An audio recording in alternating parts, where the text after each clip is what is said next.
Generally, there's about 3 different types of pain.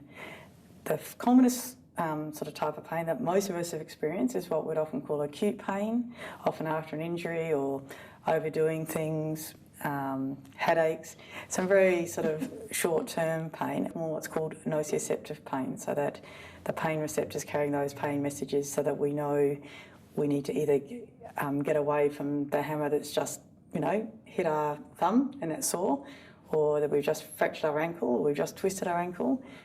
That pain is interesting because it tends to respond reasonably well to what's called the anti-inflammatory medications, or the slow-release Panadol or Panadol Osteo, and also with time tends to get better. For people who've got more ongoing pain, there's 2 other quite important types of pain.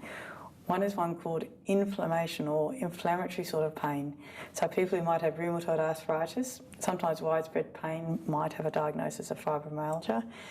Other people who just might have started off with one site of pain but now have other areas. But the inflammatory pain is normally worse in the morning when you get out of bed, and say by mid-morning or lunchtime or early afternoon, you start to feel better. Again, can do well with the anti-inflammatories or things like tramadol or the Panadol Osteo, and stretches and movement and heat tend to do quite well with that pain.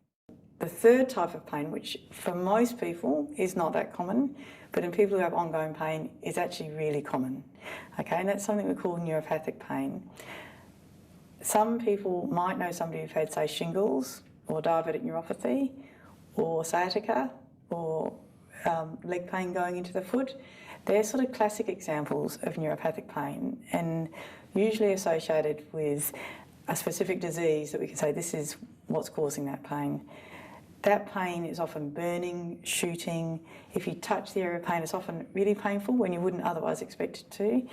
Often changes with hot and cold, sort of water or heat packs, good and bad. And that neuropathic pain is really common in people with ongoing pain, but it's not necessarily so easy to link it to something like, you know, shingles or diabetes. But it's what we call a hypersensitive pain. In acute pain, that hurt indicating some injury is very adaptive and normal and helpful. However, in persistent pain, it's like that alarm bell or warning bell that goes off to say, this is hurting, that means harm, is triggered far too easily. And so we know in persistent pain that alarm bell that's triggered easily, that hurts, that must be doing harm, is actually a faulty signal. It's almost like walking past a car and just the movement of you past the car triggers the alarm. So this is an example of oversensitivity of the nervous system. But the good news is we can retrain that.